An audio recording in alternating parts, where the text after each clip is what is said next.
And we're live.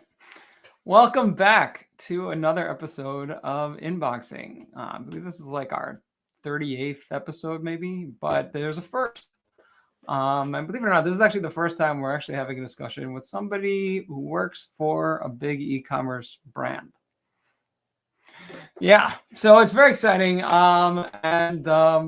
Yeah, I don't really know that much about Michael. Although I do know that he's been working at Moose Jaw a long time. Moose Jaw is like a giant in the outdoorsman space, and he'll talk about that because I don't need to inform everyone about that. But thanks for joining us today. And we're still looking for a sponsor for this season. So if you're seeing this and you're looking to get your brand out there in the email space, we're looking for a sponsor. So I'll end with that. So please welcome Michael Johnston from Moose Jaw. Hey guys, thanks for having Michael. Yeah, for sure. Welcome to Inboxing. It's really great to have you. Yeah, so Moose Jaw. Let's jump right in. Sure. It's also a place, right? Is it related to the place, or it just happens to be, named after the city in Canada, but that's kind of really where it ends. So just kind of, yeah. Our founders were inspired. They were big fans of the name, and they kind of took that. That's really about it. So yeah, we've been around for just over 30 years, and we consider ourselves the most fun outdoor retailer on the planet. And the outdoor enthusiasts destination. So we talk a lot about being fun, and I think that we are. I mean, I work with a great team that has fun in what we do every single day, and I like to think that kind of shines through in the work that we do. So we position ourselves as being enthusiasts, and a lot of us are, and we just really kind of take that over into the work that we put out there. So yeah. Right. Do you mean like outdoor enthusiasts? That's right.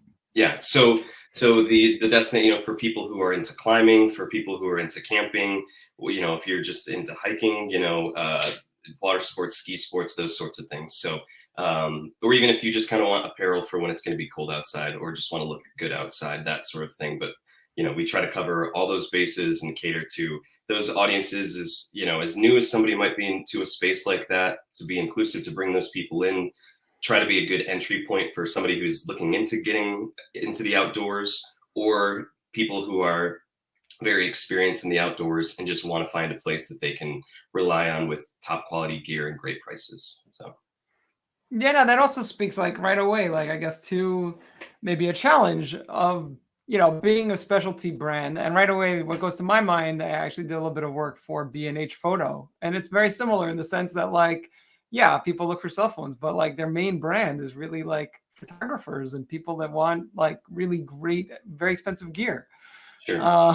So it's very similar, sort of a parallel there of catering to the every guy. And then, yeah. Your enthusiast, who your main brand really is. Sure. Yeah, and that really can be, cool. And that's can be a challenge, and just kind of jumping in and thinking about email marketing in general. How we figure out the best path for, using email to reach customers, because there are so many different kind of segments that you could look at, right? Our approach has to be multifaceted, because we can't just paint with a broad brush when we're trying to reach people, because we have people that are kind of all over the place. So that's definitely a consideration that we take when we're thinking about segmentation, when we're thinking about the approach of what exactly we're going to message and how we're going to message these people, because we have people from all sorts of different segments, and it's just making sure that we're giving a message that we think is the most appropriate to those particular segments. So it's certainly something that we put a lot of thought into, and I think that we do a pretty good job of that. But we have a lot of information that we get on our back end to be able to, differentiate and kind of know where people are coming from.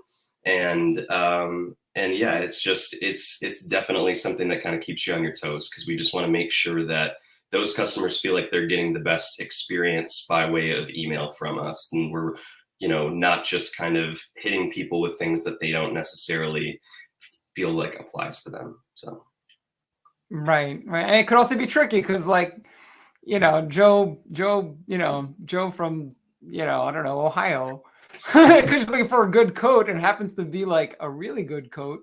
But you have to like, I guess, kind of navigate, like, see what else he's looking at, I guess, to sure. figure out if he's like a camping guy or he's just like a guy who needs a warm coat.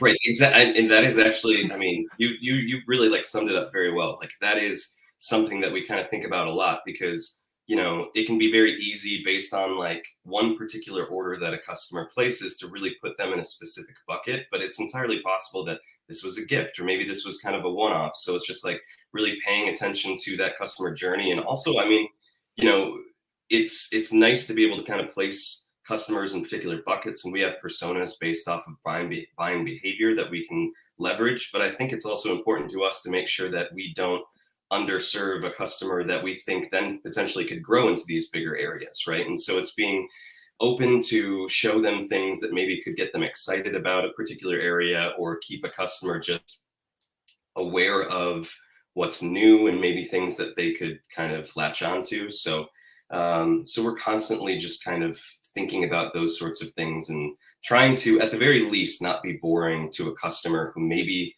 this might not be essentially something that totally serves them, but at least they think it's fun. So there's that. Right. I mean, that kind of fun, just like we're having fun in the inbox kind of attitude seems to come through in Thanks. everything you're doing. Yeah, no, so that's honestly why I reached out. It's because that people love that, and Yeah. it makes it easier. You're right. Like, and even in like Moose Jaw's business, there's a lot of different levels, right? There's like not just clothes, right? There's gear, there's rental stuff, right? Like there's a lot Yeah. of different levels of it, right? Yeah, that goes to, I mentioned the inclusive part of how we're looking to want to be a place that people who maybe aren't super familiar with the outdoors or kind of want to get into it, like rental is a huge part of that, because, you know, there are people who, customers who maybe want to get into camping or want to try different activities. However, the cost of entry is prohibitive. So this is, an area that they can kind of go into, and if they want to try some gear out, either just to kind of get a feel for it, or just because I can't afford this tent on its own, but I still want to go camping and I want to have that awesome tent. And so this allows them to be able to rent it from us to be able to do that. And so, the rental is a huge initiative for us. We're just this week finally launching a portion of our website that's going to be called Retrail. That's like going to be a marketplace for pre-used gear that if you've bought it from Moose Jaw, then you can list it. You can make purchases from there. So it allows you to find gear that maybe somebody else has already loved, pick it up for a great price, or if you have something that maybe you've outgrown, you can kind of put it back into the ecosystem. So it's this big cyclical thing. So that's another new thing that we're doing that we're really excited about. Ah, that's amazing. Like, because I mean, there's a huge secondary market for camping gear and Yeah, and everything that you guys sell. So sure. good for you for making your own platform for I letting your know. I customers think do the same thing. yeah, it's just like you said. I mean, that kind of lives out there, and so in wanting to be that one stop for basically that entire spectrum of customers is just trying to build out that as many services as possible. There's certainly going to be the people who want to spend $1,000 on a tent, and you're just like, yes, I want the newest thing. I want this. That's great, but I think that it services us really well to be able to then have additional options for customers and open that up so that everybody feels like they can be a part of it. So All right, that's awesome. So, I mean, we're like kind of sticking on the same Moose Jaw since like the '70s, right? I'm sorry, say that again. Yeah, and I see like there might be internet issues. But just bear with me. Yeah, I said like Moose Jaw's been around since like the '70s. early 90s. So just been Oh, just early about '90s. Okay. early 90s. Yeah, so it's just been about just over 30 years. Right, but started as a store. I mean, it definitely wasn't online in 1990 or 92 No, or whatever. no, as a store that was, about 35 minutes outside of Detroit. And then slowly kind of grew from there, taking on like orders over the phone, and then was like an early adopter into kind of putting that out into the internet. So we've been in the e-commerce space for a large chunk of that time, actually. Yeah, and you've been there personally, like how long, and what's been? Can you tell us a little bit about like your journey Yeah, growing in the company? Yeah. I've been at Moose Jaw for 10 years this year. So I've been kicking around here for some time. Um, I started at Moose Jaw as a part-time associate seasonally in the warehouse, because our office building kind of just handles everything. That's where, and at that time, customer service was, all of the marketing team, the warehouse of everything that's getting shipped out was just all in one big building. And I was finishing up college. I needed an opportunity to kind of just something that I thought would be fun. And I had a friend who worked there and was just like, this could be a good opportunity for you. They're a lot of fun. Maybe you could then, rise up, do whatever. And that's worked out pretty well. So I took that opportunity like, there was an internship opportunity in the marketing team. Did that for a while, did SEO copywriting for a bit before then I parlayed that into an email coordinator position, which then I've kind of took and then built that team. And then now we're where we're at. And it kind of feels like it all went by in a flash, but I guess it has been a decade. So that's wild. But, and that's something that like, I love this company and I love the opportunities that they've given me as far as taking a chance on somebody. I didn't go to school for marketing specifically. But they, took to me, and I guess I did good work, and they thought that I would do a good job at what I do now. And I think it's worked out okay. So that's really great. So yeah, 10 years. It's kind of wild, but still kicking around. 10 years at Moose Jaw. Does that fun, that you guys are doing in your copy and and all your products and your brand and is that also felt in the office and in the warehouse? I think so. I mean, when I came in the very first day for my interview, I was sitting there waiting for the interview to happen. So this is about 10 years ago. And we have they're kind of like Nerf darts that like you put your finger at the front and you can kind of shoot them across the room, and they're everywhere. And I was sitting there for my interview and I got hit in the face with a dart. I don't know if it was necessarily on purpose, but it just happened. And I just kind of was like, that's kind of what we're dealing with. And that's the environment. It's certainly, we have a lot of fun. We can be very loud in the middle of the day and just very animated. And, we try to just have it be a good collaborative space that doesn't take itself too seriously at all. Because I mean, at the end of the day, we're selling jackets. Like, we're not saving lives or doing anything like that, but we do take a lot of pride in our work. But yeah, the office is kind of an absurd place to be, but we still try to maintain some professionalism. We have fun. So yeah, it's good. Nice. All right. So yeah, you were really in the trenches with this email marketing program for the last 6 years about? Something like that. Yeah. No. Yeah. So what were the challenges? Like, you came in year one. Where we start? So it was interesting because when I first got in, it was because we launched a sister website called Mountain Steels.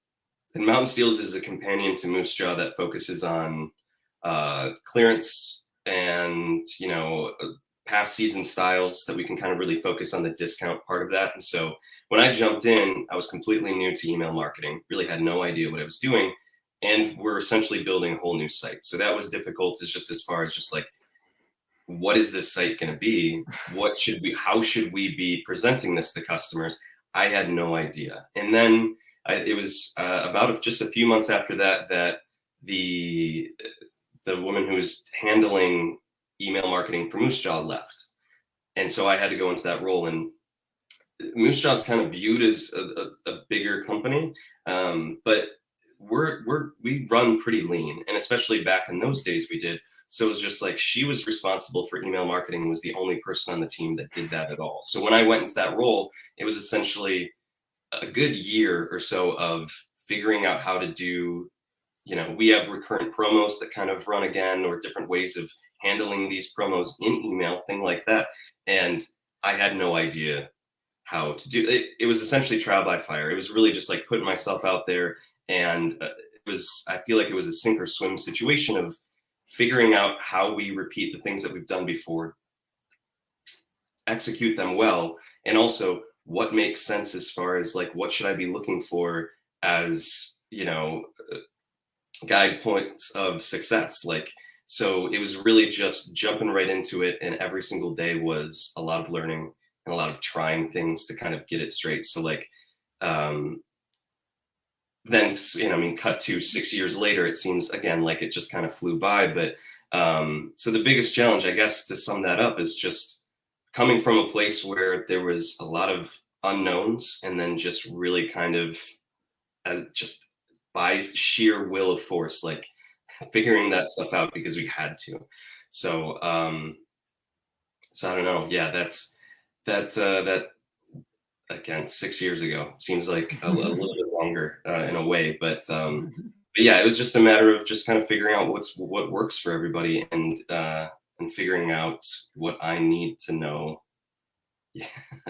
I know exactly what you mean. I mean, like, I mean, you could correct me if I'm wrong, but like sometimes it feels like there's so much work to do to just get whatever you're already committed to getting out, that to stop and say like, okay, let's segment. You know what I mean? Like, it's just like, it's overwhelming. So like, yeah, I guess that's like building the team and like slowing things down. And yeah, I mean, well, and that was the thing too. Like in those early days, it was essentially just like I was just trying to keep head above water as far as just like keeping up with, making sure that we were appropriately like sending these messages that speak to what's on the website.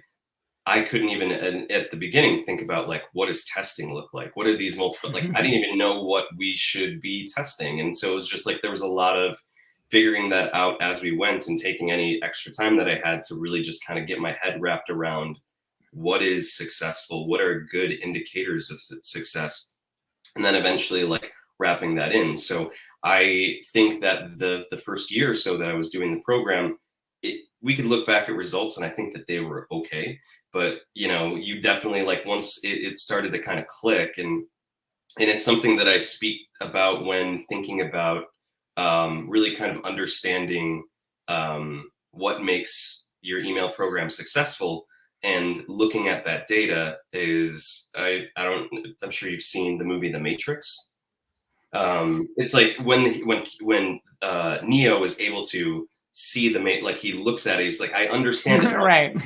He stops the bullets. Right. Like he stops the bullets, and he reads the code, and he's just like, I get it. I understand. Like, and that was me. I was just like, there, I feel like there was, all of a sudden I just had like a moment that I was able to look at all this, and it was like, I get it. And context is so important too, obviously, as I'm sure you know.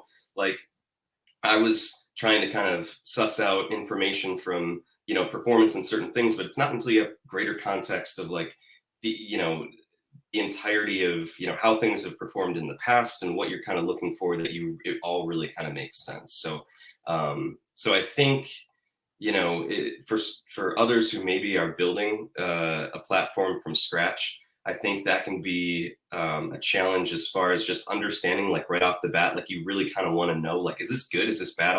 Like there's a Reddit subreddit that speaks to email marketing, and there's a lot of people in there who want like these immediate, just sort of noted, like, is this open rate good? And it's like, well, that's just kind of all depends. Is this click rate good? Like for you, it can be totally different. It depends on what you're speaking to. There's so many things. And so I think it's just a matter of getting that down, and then you can really have this base and then work from there. So. Right now, like figure out what your baseline of success is, and then where you hit a home run, or is that really just a single? Exactly. No, that's a great way of putting it too. For sure. This is maybe similar, but like in terms of email marketing, what do you find is like the most challenging thing?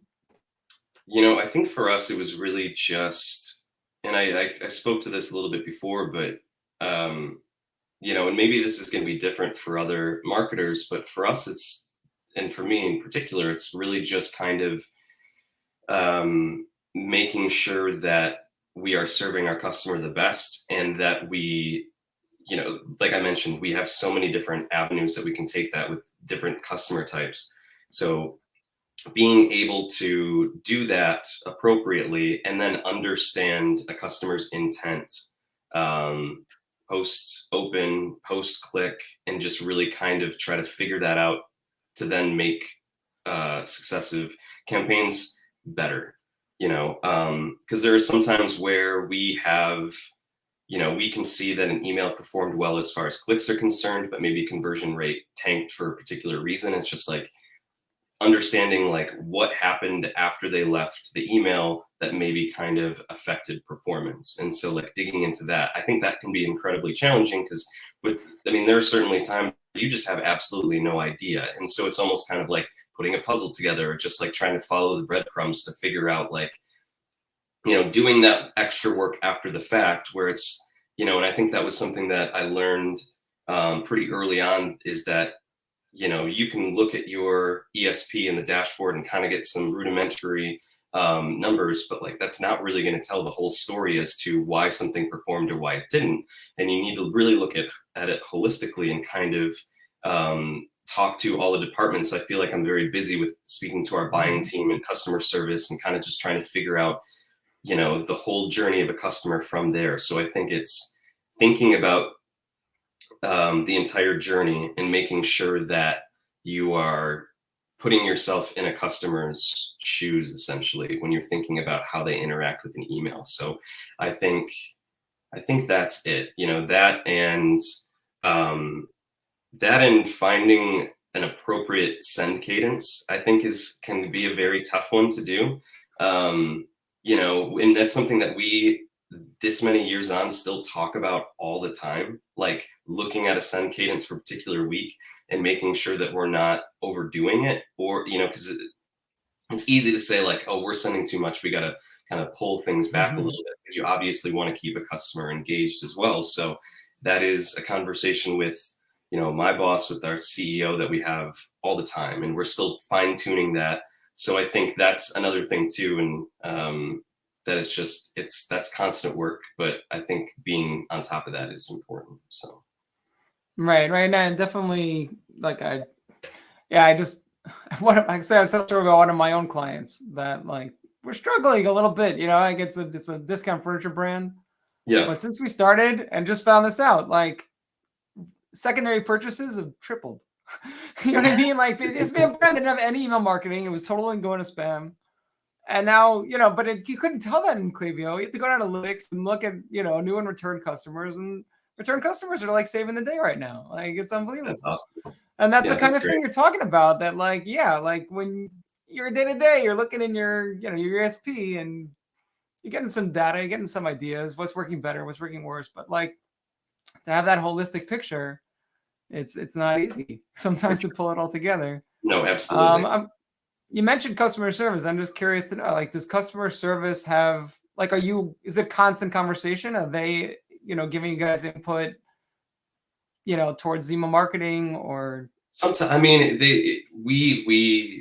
I get contacts. I have a great relationship with that team and with, I handle, I overview email for the company, and also when we do promo codes and build those out. And so because of that, and, there's just a constant kind of dialogue with the customer service team and with the buying team and our IT team to kind of make sure all that stuff's working. So we all have great relationships. And so, we see the feedback emails that come through when, customers comment on just basically anything about the site. And a lot of times it can be email related, or if somebody comes in with a question to customer service. So it can really help us provide additional context on particular things, be it with, if something didn't work the way that they expected, if maybe, you'll see comments related to like, I clicked through to this and I didn't see that, that sort of thing. And so just all those little bits help, it's you maybe kind of wish that you got a little bit more feedback, but we do have those avenues to kind of find a little bit more customer thought in that way. So nice. You might have already spoken to this, but what are some of your biggest learnings, I guess, in the last 6 years? So one thing that was a big learning for me early on was in regards to A/B testing that sometimes your test doesn't matter, and that was kind of a weird thing to kind of wrap my head around. Was I think in the early part of this whole journey was you do an A/B test and you're going to have this definitive like, oh yeah, of course, like this subject line is great and that one is, and that sort of thing. And I think the a big thing for me was just like you could find out that it doesn't matter at all, and that's super important information, right? And we kind of have a joke about that. In office on our team that as we say, nothing that you do matters, but only as that applies to, we'll try 3 subject lines, or we'll try a couple different like variations of creative, and then we find out that the clicks are literally almost identical. Okay, that's great.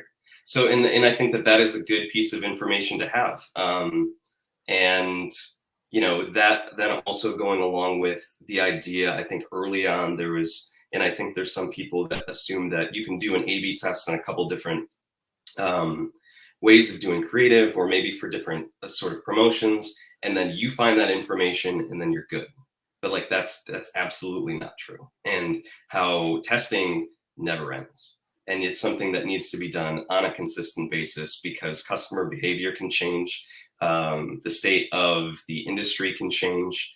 There's so many different variables that can kind of be thrown that way. So it's just like, to me, that's a big learning. It's just like, there's always information to be gathered from A/B testing, and you should never stop doing it. So that's a big one.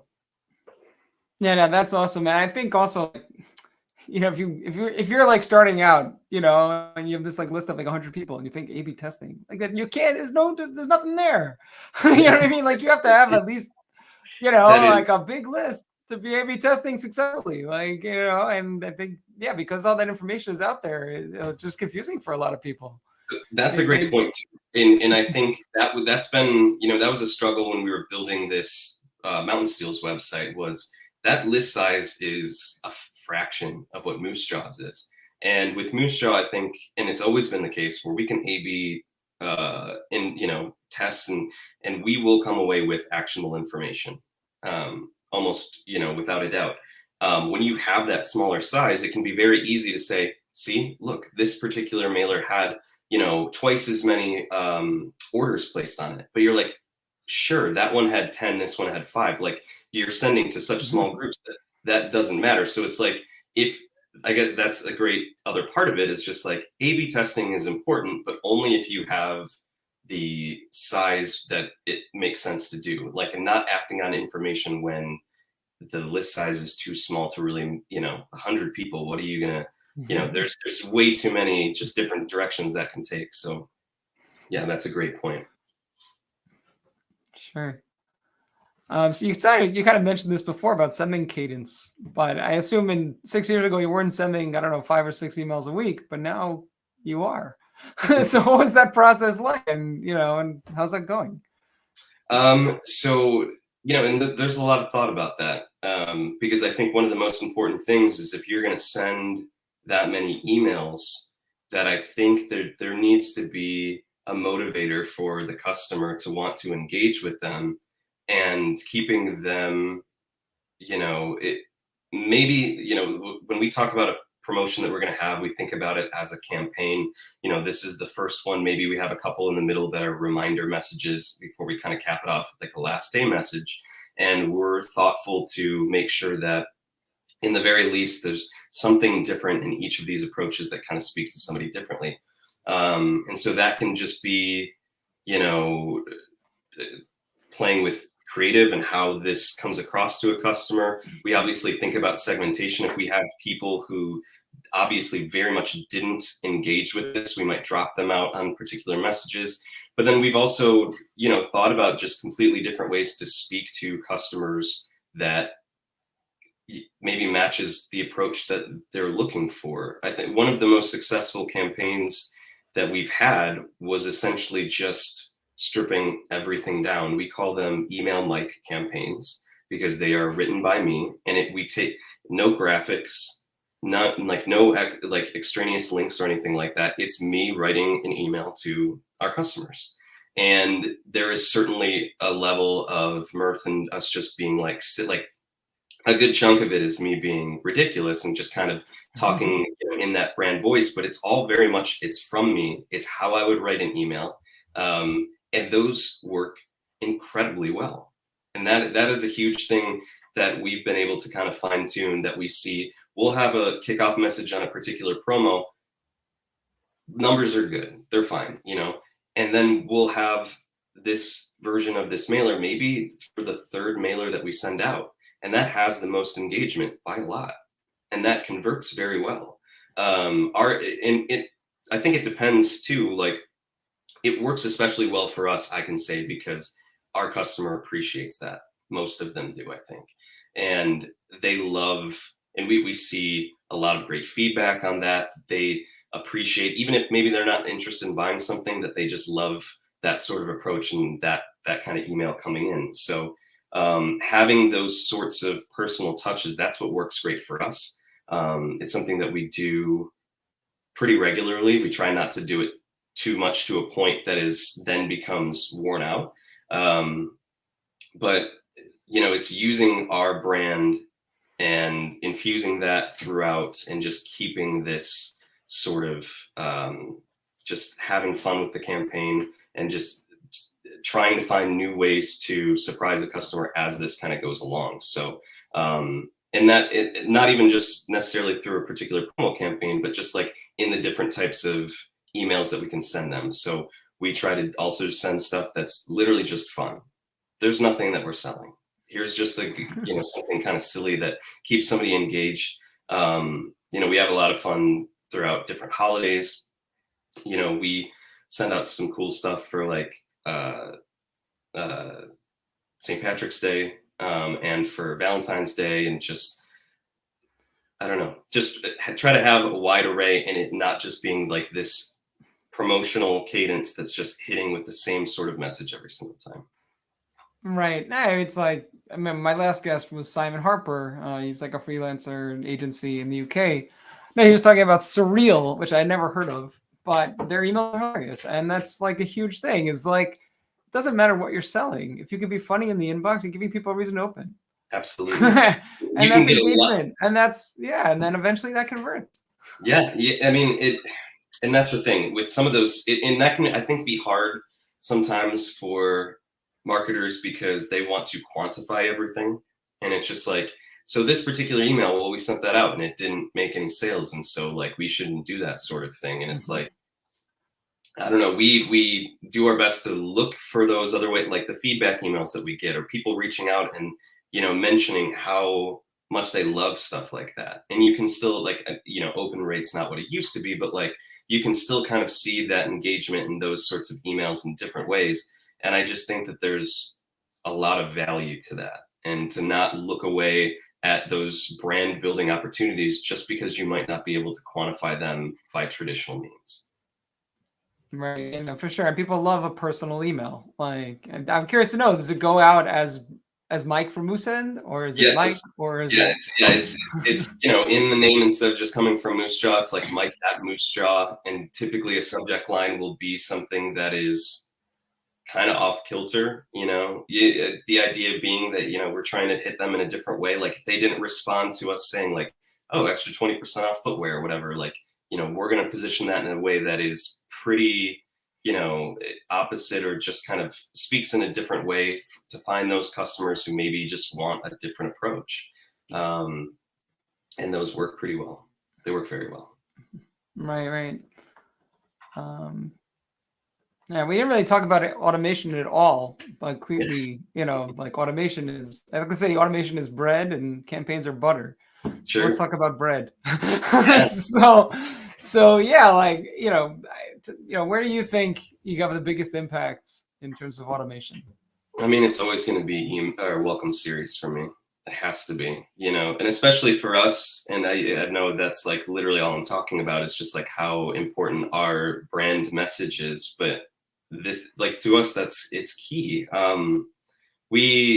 We like to assume that people know who Moose Jaw is, and like how we're fun and whatever. And there's a lot of enthusiasts in the outdoor space that are super familiar with that. However, you know, if we get people who maybe make a purchase off of like a Google ad, they see the best price on a particular jacket, just pull the trigger, make that order, whatever. They have no idea who Moose Jaw is. And so the Welcome Series in that instance is a great tool to be able to inform them right off the bat. So we can hit them with that. We can follow up with messages about our rewards program, you know, immediately letting them know about like the rewards dollars that they gained on that particular purchase. And I think that that is a huge part of bringing them into our ecosystem and making it so, you know, we have competitors that sell the same stuff for the most part that we do. A lot of times the price is pretty close. And so, you know, if you want to stand out, if you want to have like it, to us, I think that we do have things outside of just that, you know, our rewards program is great. We have those things that we talked about at the beginning about retrail and rental and stuff. But I think being able to immediately speak to our voice and get people to understand what it is we do, set the table for the types of messages that they're going to get, I think is huge. And so that's something that we talk about a lot, something that we're constantly making changes to and trying to improve. So Welcome Series is really going to be it for me. All right. What was your biggest challenge? I mean, maybe it's just what you mentioned before about, you know, what happened 6 years ago, but yeah, you think of anything else? Yeah, go for it. Yeah, I mean, that was just getting in was a thing. I think more recently, how I just alluded to it about the iOS privacy updates and essentially nerfing how we look at open rates, where, you know, all of a sudden we're just seeing open rates just go up and up and up and up. And I was just like, initially you're kind of like, man, we're doing great. That's awesome. Until you realize like, okay, there's obviously something wrong here. And that had to make us reevaluate what were our indicators for success when it comes to email, not only in that, but how we figure out segmentation. We relied a good bit on open rates to inform us like a customer's level of engagement and reaching back out to them. And so when that, you know, kind of goes away, really rethinking, and I think it was actually a really good exercise for us because using other customer behaviors to get an idea on what means somebody's engaged or like if this was successful. So that was a big one for us because I think it broke a number of, you know, like it's just, it really had to change the way that we thought about everything. But again, like I said, I think it was for the best. You know, and we've really found some send groups that we are very happy with. And we think that we're reaching the people that we need to reach. And sometimes it still can be kind of messy by, you know, trying to factor in people who we consider maybe not in an engaged group, but actually are. So there's a lot of just kind of playing around with it, but it took us off autopilot in a way. So it was good in the end. Right. I hear that for sure. Yeah, I mean, like, what bothers me in particular about iOS is just, I wish ESPs would just give us an average. You know what I mean? Like, if you have a list of 100,000 people, you know, and let's say 20,000 people are iOS and, you know, 80,000 people aren't, and the 80,000 people, you got 20%. Assume Apple also did 20%. They're not like, you know, they're not different kinds of people. They're the same thing. Yeah, no, it's tough. Yeah, I learned pretty early on that was we were not gonna get any help right there. So we kind of had to figure that out on our own. So that's okay. Right, for sure. What mistakes, or top 5 mistakes, if you want, do you think, you know, other companies are making? So one I was thinking about the other day. So in parts of the United States, in Michigan, sports betting online is legal. And there is a company that sends me, a sports betting company that sends me an email that's like, hey, check out what you're missing at, then this is the name of their place. And they send that same email every 6 weeks. It's the exact same message, the exact same one. And I haven't unsubscribed just because I'm just so, I'm so curious about how, like, are they just not tracking performance, or like, what's the thing here? How could they find that this is appealing to anybody? But I think super repetitive mailers, and in that case, like having something that there must be somebody on their side that's bound and determined, like, we want to keep this going because we want to keep people, like, but not really paying attention to whether or not it's working. So that, like, a really repetitive mailer like that. When we spoke to Send Cadence, then you find companies that, for whatever reason, again, maybe they're struggling with revenue, and so they send every day, sometimes a couple times. Like, I think to panic and pull the lever of just saying, like, no, we need to make these sales, and so we really have to overdo it. And that doesn't work for multiple reasons. I think your emails kind of step on each other, and then also the fact that that's a really easy way to get unsubbed. So that's another one. I think forgetting to engage in personalization when you have that information available to you is a huge one. I mean, I feel like there are sizable lifts that you can get just by having that information in there, be it subject line or just, and if you have that information, trying to find a way to act on it.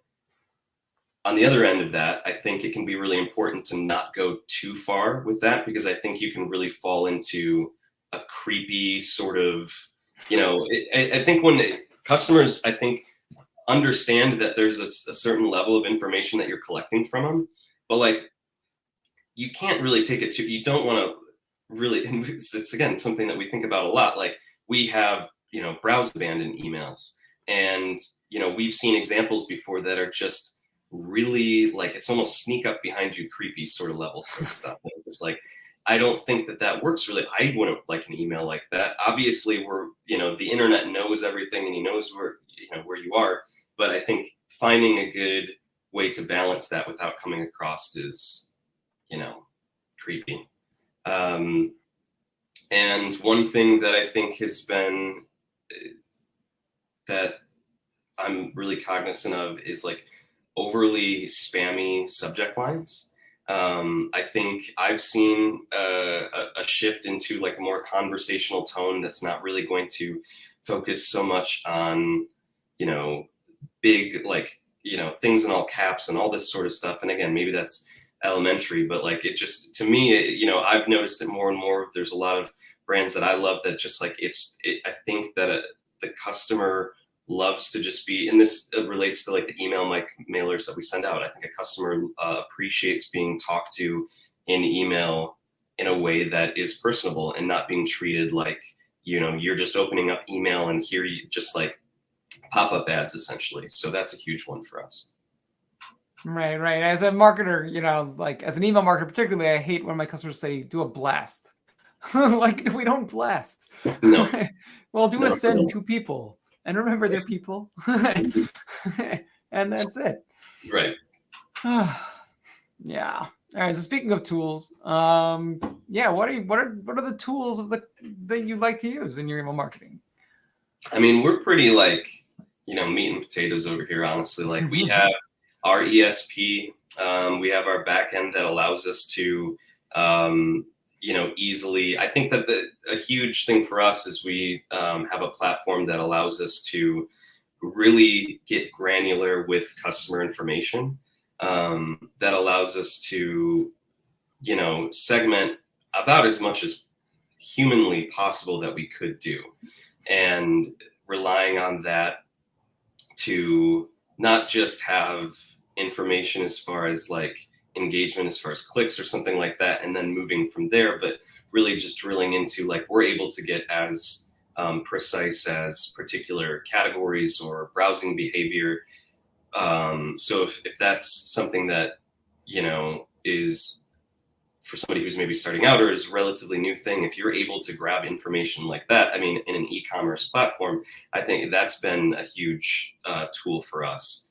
Is that your ESP? That is our. We have a data middle ground that allows us to, like, they basically track all of the customer orders and get that customer information, and so that's, like, sideways to our ESP that we're able to grab data from there and then bring that into the ESP, because the ESP is kind of doesn't have all that stuff, and so we kind of have to work together to kind of bring that. So again, we're kind of running a little bit old school with a couple of those things, but I think that that can be a worthwhile investment for anybody who is in an e-commerce platform that's really trying to be super personal and really kind of trying to take personalization to that next level. Is, you know, being able to lean on that sort of thing has been huge for us, because as we found out pretty early on, that like just trying to reach customers based off of previous behaviors, or like if they purchase something, or if they're opening emails, like being able to find people and customers like right at the cusp of making those purchases is huge. And the conversion that you see from that is unreal. So finding people who are in the midst like was big for us. And so that platform allows us to do that. Is that a CDP? Is that Yes. what that is? Mm-hmm. Agile One. Okay. What's it called? Agile One. Agile One. Okay. Yeah. I don't know it, but Yeah. if they want to sponsor. Yeah. Yeah, maybe. I'll give them a call. All right. So spoke about brands that you like to follow. So what are the brands that you follow or look to for inspiration? That's a great question. I feel like there's a lot. One of our competitors, or not competitors, but one of the brands that we carry that's a huge brand for us, the North Face. I love their email campaigns. They're one that I think does a great job of, you know, their subject line and pre-header is very conversationally, like it comes across just super natural about like, hey, this is why you need to know about this, without really kind of screaming it at you. You open their email, they play well with negative space. It's kind of simple. Most of them aren't very long, and it just really helps put a focus on that particular product. And I really love it. Using GIFs along with just like product call outs. So you can just very easily see the benefits of whatever they're trying to show you. And I think that's it's really simple, but simple is not the same thing as easy. It's very thoughtful in the way that they put them together. So I love theirs. Another one that I really love is, and this sounds kind of funny, but is Delta Airlines, because I'm just typically in awe of the breadth of their campaign because of just the amount of personalization that they use. I always find that even if I'm not really thinking about taking a trip, like I'm always curious about like the information that they're sending me, and they're always showing different things. Like their team must just be massive, and they do great work. But I just love the way that they take your customer information and just parlay that into showing you different things and stuff that you might like. They take that personal, like based on maybe previous behavior of like where you've flown to and kind of trip stuff, and obviously position in a way of showing you things that doesn't come across as creepy, but they're definitely informed on what you've done in the past, and then try to find ways to sell you in the future. So it's like, I think that that is a great way to use all the information that you have and really kind of keep somebody in that you're always thinking about them, but it never comes across as like over the top or spammy. So that's great. All right. Awesome. I didn't even realize North Face had like their own marketing team. You know, Oh, yeah. Oh, yeah. Yeah, they're pretty good. Can you speak to like either a favorite automation that you did or a campaign that you did that you just feel is like, that was awesome? Can't believe we pulled that off. So yeah, honestly, I think that goes back to, as far as favorite campaign, that really goes back to the one that I was speaking about earlier, that email Mike. The Mike. I think that's got to be it. That's number one. I mean, that's just an approach again that like we've just really kind of fallen in love with, and we've used to kind of inform just the greater strategy of how we speak to customers throughout just all the rest of the emails. You know, finding those, I think having access to these feedback emails and like seeing people comment through social media, you do really realize that there are customers that read every single inch of your email. And sometimes you think like, I'm going to throw this in terms and conditions, that's going to be at the bottom. No, they do. They very much do. Like we've done stuff before on these email Mike ones where in terms and conditions, I sneak in, I was just like, what is everybody's favorite candy bar? I'm kind of curious, like we're going to send some swag out to people who have like the best responses. And then later that afternoon, I have 1,000 emails, right? Which the first time we did that really took me off guard, and I didn't properly like have like a separate folder for that setup, and that kind of just took over my inbox. But I guess just speaking to that particular type of email again was just, it opened our eyes to understanding that real estate that you have in your email, every single part of it is worthwhile, and you need to be thoughtful about all of that stuff. So another reason, I guess, why that's my favorite is it's just really kind of informed every single inch of what we do. Alt text, terms and conditions, the text for all these sorts of things that we kind of really think about on a regular basis now.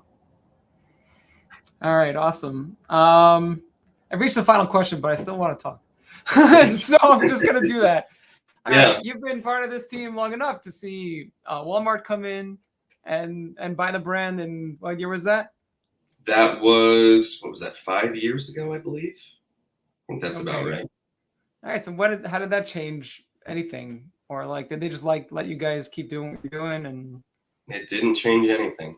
Honestly, like that was pretty great. Because I think that was the biggest concern. We take a lot of pride in our voice. And again, I've said that a million times, but I think the biggest worry about an acquisition like that was them, figuring that was going to kind of really take away what we think makes us special.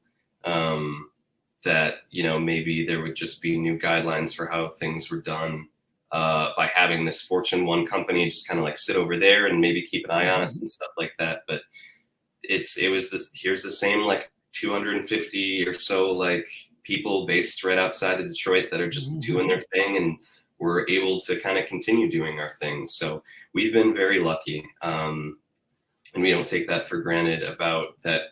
We've been able to really do things the way that we want to do them, speak to customers the way that we want to, and keep having fun. So that, the way that things were previous to that are pretty much the same way that things are now, which is great.